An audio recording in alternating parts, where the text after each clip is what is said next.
Hey, everybody. Welcome. I've never done, or at least in nearly a decade, I haven't done a late night stream. And so I thought I'd give it a try as an experiment, see if there are any insomniacs up. So it's now Friday, just barely Friday on the East Coast.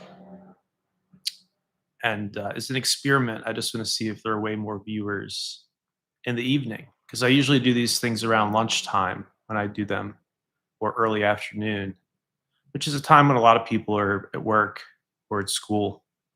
And so I wonder if the big live streamers, if it's the fact that they're doing really late night and random hour streams, and it's also the fact that they're committing so much more time to it. They're streaming for hours at a time, whereas I try to come on and give kind of a focused presentation or focused chat, and then get back offline and get back to my business. I think we can get more than 5 people watching if I have lots of important stuff to talk about, interesting, important things.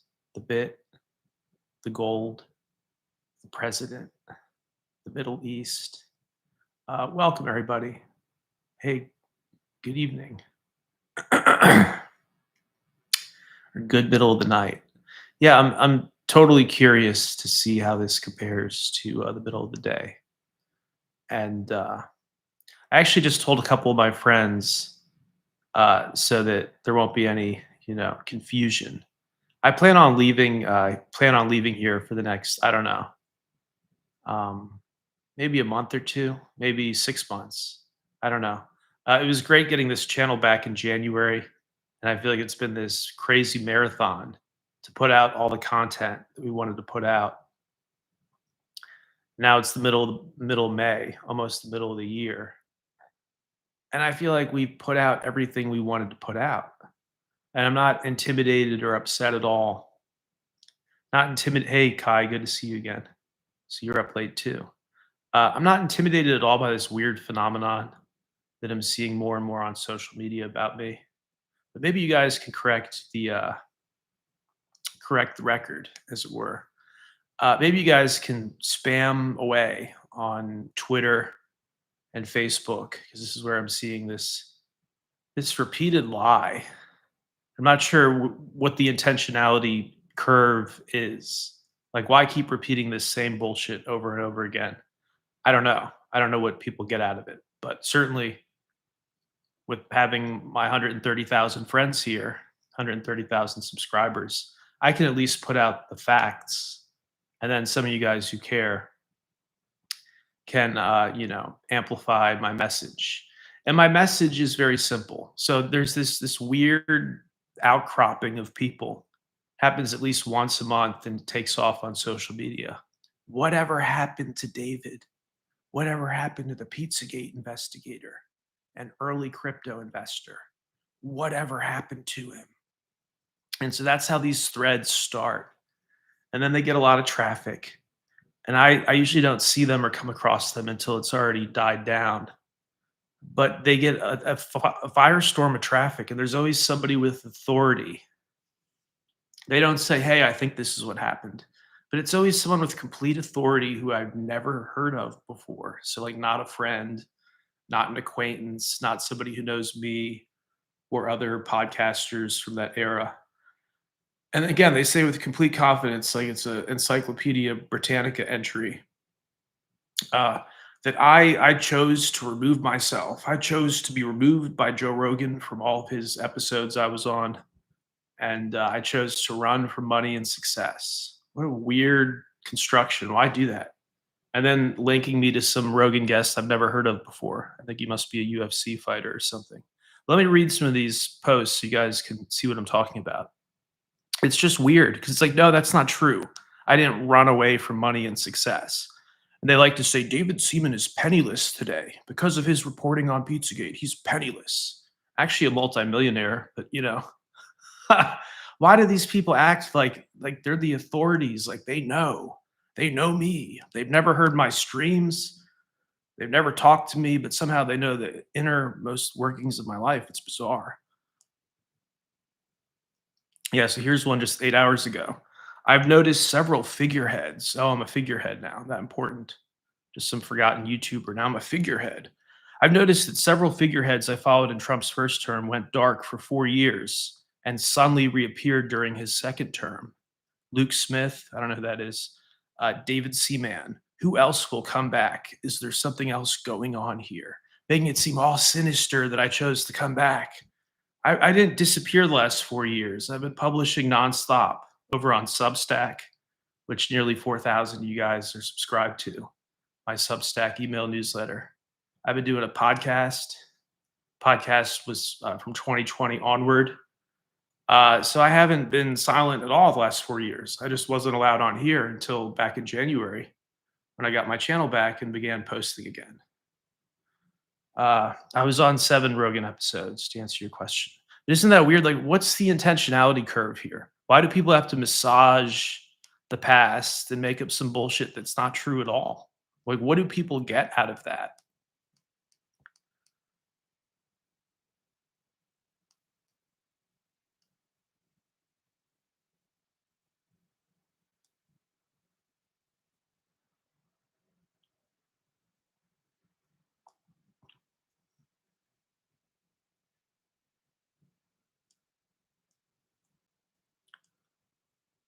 So it's just weird to me. It's some attempt to like wallpaper over my past when I'm still here. Isn't that fucking weird?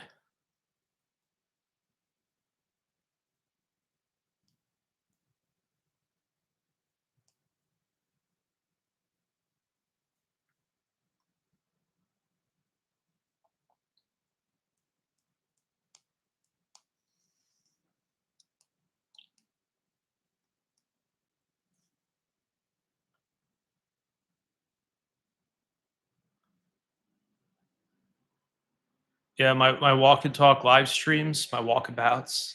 I remember I was doing these walking live streams in Colorado when Bitcoins were less than 200 bucks each. I was just trying to talk to people and tell them about it. And, people would ignore me and push me aside and stuff. It was fun. In a sense, it was fun. Could never go back to that period when I was saying, hey, Bitcoin, and people were calling me an idiot. You can never go back. Uh, I found this stupid tweet. I found it. So this woman writes, people became millionaires overnight after appearing on JRE, Joe Rogan Experience, but not Chuck. He had to become a white nationalist. Again, I don't know who this guy Chuck is. I assume he's a UFC fighter or something who's been on the show. He had to become a white nationalist. Him and David Seaman, I think she means he, right? He and David Seaman, but I'm not an English teacher. It's fine. Him and David Seaman purposely walked away from money and success. Like, is that what happened? For those of you who followed my career for years, did I purposely walk away from money and success? No. I was one of the first investors in Ethereum. I didn't walk away from money and success. Like, bizarre argument. I was banned by Joe Rogan's people for talking about John Podesta's WikiLeaks emails, allegations of human trafficking. That's what happened. I was silenced for 8 years. So if you guys who are fans or followers or whatever, feel free to politely reply to dirtbags like this and just say, hey, you've never talked to this guy in your life.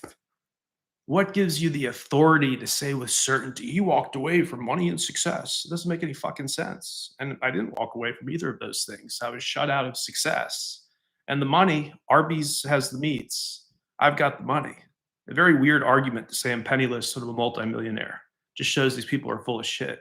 And I want to know why. What's the purpose of wallpapering over my existence when here I am and the podcast, it gets a lot of downloads. We don't make much money from it because we don't seek out sponsors. In fact, we don't make really any money from it, but it gets a lot of listeners and I enjoy doing it, you know? But yeah, low impulse control combined with the personality disorder, enjoy the homeless shelter. Like, are these good people? Is this a good person? Like, just making up a bunch of weird shit about me because I had the balls to cover a human trafficking scandal when everybody else was silent about it. Those were real emails. To this day, those were real emails. WikiLeaks is a serious organization. They don't publish nonsense, right? It was a serious release. I covered it as a journalist. And to me, it's weird that almost 9 years later, there's this ongoing attempt to make me out to be something I'm not, and to talk about me as if I'm not here. I could not be more here. I could not be more present between this and the podcast and my Substack. I couldn't yap more. I couldn't be more of a yapper without feeling uncomfortable. I don't want to be one of those people who's always streaming or always talking or always the center of attention. It's not who I am, and it's not what I want in life.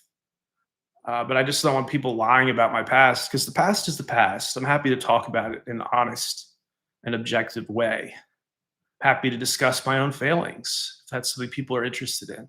But to assert I'm broke when I'm a millionaire is weird. And they keep saying the same thing over and over again. Like they're trying to, like, I don't know, like alter my brand or something. It's just, I want your thoughts. Why would people be doing this 9 years later? Every single month, there's some new thread that takes off on social media. And it's always the same premise. Where did he go? Why did he throw away money and success? Why did he burn Joe Rogan? I didn't burn Joe Rogan. One day I woke up and all my episodes were vanished. Every time I interacted with Rogan on his show and just face to face, I was always polite. I don't think I said anything creepy or weird in our 7 conversations. I really don't.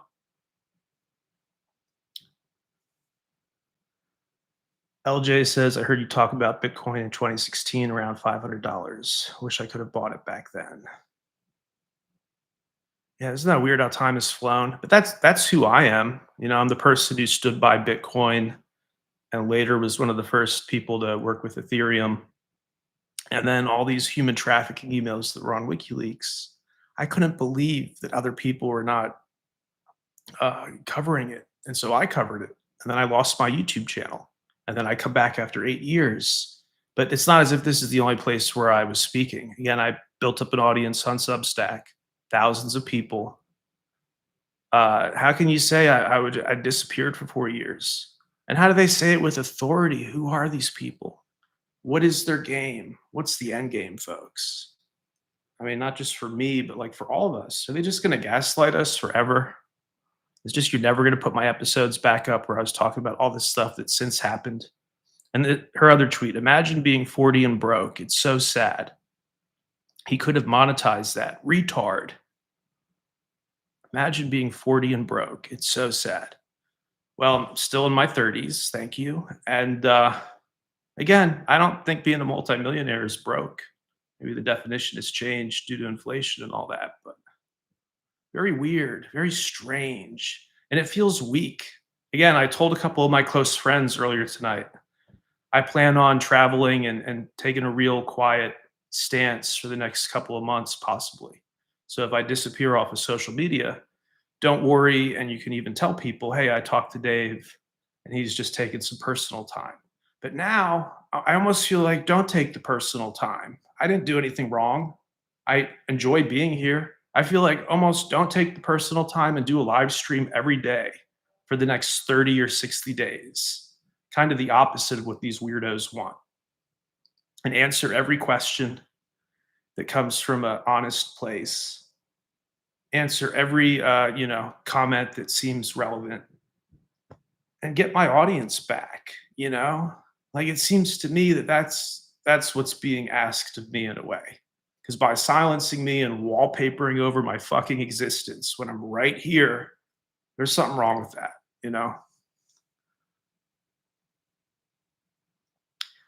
Ours says taking those episodes off is erasing history. The internet was supposed to be forever, the information highway version of it. But yeah, there's close to 22 hours of Joe Rogan. It's been completely memory hold because they had to make me out to be some total fucking weirdo. And again, they link me in with this other Rogan guest, this guy Chuck something, Chuck Johnson. I don't know who he is. I don't know how you can link me in with the dude that I've never talked to, have never done a recording with, and again, just don't know who he is. But like him, apparently I'm penniless at 40, even though I'm not 40. It's weird though. Like, who are these people who feel the need to smear a journalist who is talking about human trafficking 9 years later? Like, there are some losers in our midst, folks. And again, why disappear? I think they're almost begging me, if you want to be understood, explain. I'm happy to be here until people are sick of me. Yeah, exactly, Kai. Someone saying, well, Dave was angry in those days. Dave was angry. Yeah, because I knew that children were being harmed. Children and adults were being trafficked, and it was all over the emails. And what happened to me was kind of nightmarish. That's why I was upset. But yeah, this person says Dave was angry because he was the only one who seemed to give an F about Pizzagate. True. And I watched as some of my peers in media acted like they were going to have my back and then like did a 180, just mocked me, said it was fake, said it was a fever dream. Oh, a fever dream, like I'm some hysterical chick in the 1800s. You just had a fever dream, David. It's like, no, I read real WikiLeaks emails, and so did millions of other people. And I've moved on from that. But again, it's weird to me that there are people out there obsessed with making me out to be something I'm not. And for that reason, rather than fly around the world on my jet for the next 2 months, I might sit here and do a live stream every single day for the next month just to spite these sick losers, just to spite these fucking people, and just to get the truth out, right? Just to do what I do best. Yeah, it was a scandal that went completely unpunished. And I don't think Pam Bondi is the woman. Came out, she dumped more than $1 million of her Truth Social stock, supposedly, her stock in Trump's company. So she dumped allegedly more than $1 million worth just hours before he announced Liberation Day, all those tariffs that tanked the market in the short term. That's crazy. First of all, it's crazy to have an attorney general who's placing trades that big. You should really be focused on arresting criminals and maintaining law and order if you're the nation's top cop. If you're the attorney general of the United States, you should not be rushing down a hallway to place some trades on your phone. Like there's something intuitively wrong there. I don't know if it's illegal, obviously not. There's something ethically and intuitively 100% wrong with that. Hey, thank you, Midwest. Thanks, Midwest. Yeah, I think I'd be a lot wealthier if I hadn't covered Pizzagate. Like money found me because I was early to crypto. How could it not? Like since I was one of the early people to Bitcoin and Ether, I therefore have money. And it's just weird to me when people try to label me as like some broken, some broken poverty-stricken man. It's bizarre. Why is that so important? Why is there a faction of people where it's so important to brand me as that? But no, that's not really who I am at all. Brad says that he doesn't trust Pam Bondi. WikiLeaks was soul draining. I don't agree. I thought WikiLeaks was just giving us the information. What was soul draining was a bunch of people turning around and saying, no, this doesn't matter. This doesn't matter to us. It's literally the most atrocious scandal of all time. Elites trafficking other humans. And it was in their emails, it was in their attachments. And so that wasn't the soul draining part. It was that nobody cared. It was just Comedy Central producers calling me to ask me, what do I think the scandal is? And then like they wanted to book me right for the Daily Show, asked me everything I knew about it, and then they dropped my booking. They just like literally wanted to pick my brain. What does he know about these emails? And then they come up with some skit based on what I had said to discredit it. I mean, little golf clap, I guess. It's so soulless. I don't know what to even say. But yeah, they booked me on the Daily Show with Trevor Noah. And in the pre-interview, they're asking me all these questions about the emails I had come across. And why do I think the code language means this or that? Everything. What celebrities do I think were involved? And so they asked me all these questions, really thorough pre-interview. Hey, sorry, Dave. I'm sorry to do this last minute. We have to cancel on you. We got to cancel on you. I know you're headed to New York to do the show. We got to cancel on you. And they used the information I gave them to do skits, telling the public that this was all craziness. These emails weren't real, just a fever dream. I guess all of us were suddenly turned into hysterical chicks in the early 1800s. Fever dream.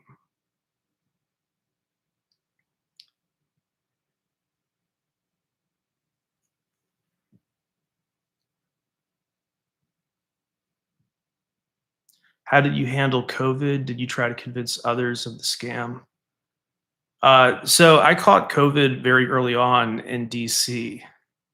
This is when they were telling people it's fine to go to Chinatown. Don't worry about it. The city's safe, right? So I went to a bar in Chinatown, and this was spring 2020. Went to some bars in Chinatown, which was near my apartment at the time, and sure enough, a few days later, I had this absolute raging headache and a fever. It's the craziest fever I'd ever recorded, right? I mean, it's very high fever. It was like 104, 105. And I was thinking, like, I might not actually survive this. That's part of why I'm not totally dismissive of the theories that we all died in 2020. Everything since then has been some weird collective hallucination, or like the B side. Like the A side of the tape ended in 2020, and now we're all stuck on some weird B side. Now, I don't know if I really believe that from a physics and spiritual point of view. I just think it's a fun thought experiment because, at least to me, life got much weirder after COVID. But no, so I caught it early on. I really thought I could die because the fever, and I took a very strong edible. Took an edible and fell asleep, and when I woke up, it was completely fine. Aside from like a couple weeks after that, I noticed I was kind of dumber. It was kind of foggy. I had brain fog off and on for a couple of years after that, but it's gone now. I don't have brain fog anymore. Not at all, really, which is a good sign for other people who've experienced that. But no, that was my COVID experience. And then I don't have a traditional job. So there was nobody like forcing me to take the shot. And since I had already caught it, I was just, it's like, why take a risk? That was my thought process. But I didn't know what to make of COVID at the time. I still don't fully. I still don't fully understand what those 2 years were. Um, yeah, it's distorted my sense of time because those couple of years went by, and yet it feels like much less time went by than actually went by. Right, like 2019, when the first cases were popping up on the media, right? December 2019. That doesn't feel like 5 years ago, and yet it is. But yeah, that was my little COVID journey. And again, because I was lucky enough not to have some cookie cutter job, I had no boss who was forcing me to take it. In fact, I told our contractors, our content people at the time, I told them and Missy, don't feel under any obligation to take this. I'm not taking it. So why would I tell you to take something that I'm not taking? You know. So uh, I didn't push anybody else to take it because, again, I didn't take it. And I don't know, the strangest period of life, really, absolute strangest period of time. So many little anecdotes from when the city was shut down. Things were weird. I felt like the end of the world. I was at this McDonald's in DC one day, and the guy in front of me ordered like a coffee and a sausage breakfast biscuit, right? So he orders his breakfast biscuit, and the McDonald's person is like, "Yeah, we're out of those. Order something else. We don't have any sausage biscuits right now." And he was like, "You don't have any sausage biscuits?" Like his mind was blown, right? And this is when the supply chain was breaking down. McDonald's and other fast food restaurants had signs out front that said, please use exact change or whatever, because they're running out of coins. They're just running out of change for people. It was a very strange period. But this guy in front of me in line, "You don't have sausage biscuits? I've been coming here every morning for," whatever he said, like 25 years. "You don't have sausage biscuits?" She's like, "No, sir. COVID, we don't have sausage biscuits today." And he was like, "Oh, I'll go somewhere else." He like just sadly walked out of the store, walked out of McDonald's. But it is like internally, he was just crushed. That was, for whatever reason, this guy's moment. It's not being able to get his sausage biscuit immediately, was when he realized that things might never go back to normal. And that's what was so scary about COVID, I think, at the height, was this fear they instilled in us that it was never going to go away, that the lockdowns, the travel restrictions were simply never going to end. you know? Uh, Thankfully, it did end. Wow, you had a 14-day long fever. Yeah, I mean, this is the worst fever I ever had, and as a Hail Mary pass, I took a fat edible and passed out, and maybe it helped in bringing my fever down. I don't really know. But when I woke up again, I felt much better. Then the only lingering symptom was I just felt kind of dumb and foggy a couple weeks later, and that's from the mild brain damage that COVID gifts many of us when we catch it. Such a wonderful gift. I won't fully believe in this country until the people who did that to us are given a very stiff sentence. Every single one of them. And so far, not one of them has been arrested. Not one of them has been charged. These are people still on speaking tours and stuff, people selling books.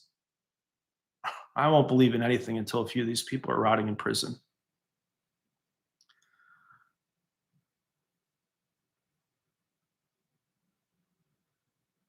Yeah, I have no idea where Bitcoin is headed. No idea.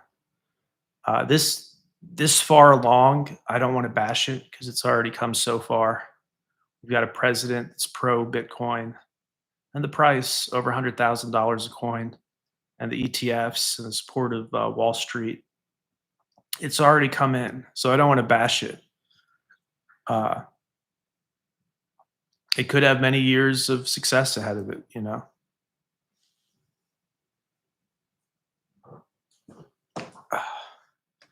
Could have many years of success ahead of it. But what concerns me a little bit is actually how successful it's become. Most things don't go straight up forever, not even Bitcoin, you know. So again, I don't give price predictions, but Bitcoin is not my only asset. I own a little bit of real estate. I own some gold and some silver through the silver ETF.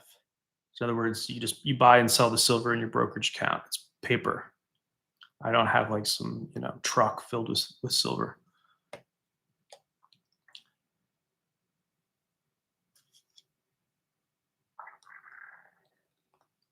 Yeah, COVID was a scary, crazy time. And again, the real fear is just thinking that it would be like that forever, that you would never be able to get your sausage biscuit, you know?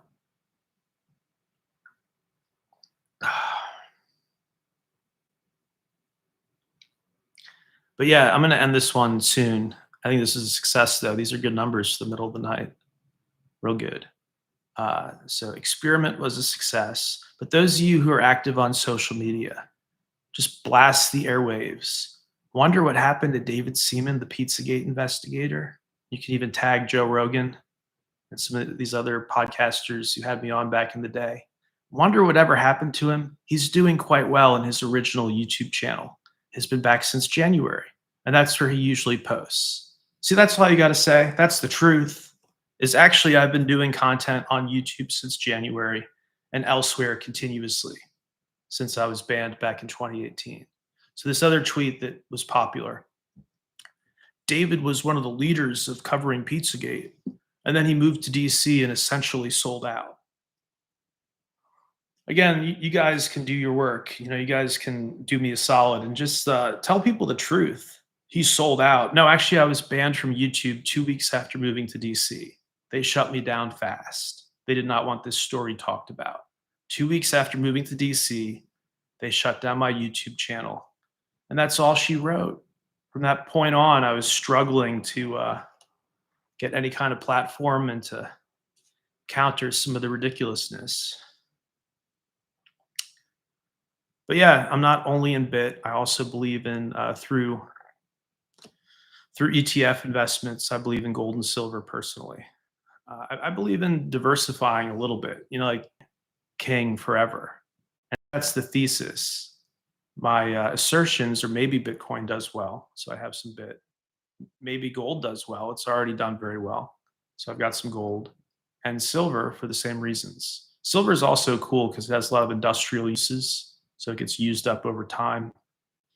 There are demand sources for it that have nothing to do with banking or money, which is cool. Whereas gold, aside from being used in jewelry and some electronics, gold is mostly hoarded by central banks and rich people. That's the main use case for gold at the moment. whereas silver doesn't have all that pressure. So I'm thinking, silver is the commodity that should protect you against inflation, yet it hasn't been overbought for decades by central banks and rich people. That's just my thought on this. And no guarantees. Commodities are pretty volatile in general. But no, my thought is the dollar will not be king forever, just not possible. And so we'll see this bleed off into precious metals, in my opinion. And I always thought precious metals were like the big brother of crypto. There should have been way better inroads between these two communities since we believe the same things and we have the same enemy, so to speak, which is made up fiat currency. Uh, I always thought these two communities should have been better aligned, and because of weirdos like Peter Schiff, we never got that alignment. He always made it seem like it's you got to pick bit or you got to pick gold, when really these two things were made for each other, in my opinion, absolutely made for each other.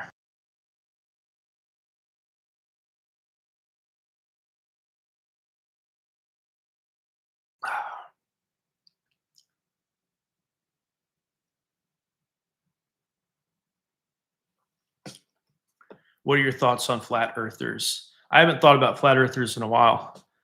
Just like the people trying to convince you that I'm penniless, and where did he go when I'm doing a live stream on my own channel? It's like very easy to find me. Just literally search for my fucking name on Google, and this YouTube channel is one of the top results. Where did he go? There's something intellectually dishonest about that. In much the same way the flat Earth people, it's like space is not in dispute. This isn't the 1500s. Outer space is not a controversial topic. If you've been on an airplane, the Earth isn't flat. Uh, yeah, there's similar like, oh, they know. It's like they're not saying they think the Earth is flat. They say it with authority. Just like these people who've never met me before, saying with authority that I'm penniless and out under some bridge, begging for money or whatever. It's like, no, that's not really what happened. Rogan deleted my episodes, but I survived. It's not really what happened at all. We got Saint Satoshi to thank that I ended up all right. I'm going to end this one here, though. Thank you guys. Enjoy the rest of your night. Great company update, in my opinion. And it's neat that so many of you don't sleep at night, just like me. I just don't need much sleep, like 4 or 5 hours, and I'm good lately. For whatever reason, 4 or 5 hours, that's all I need.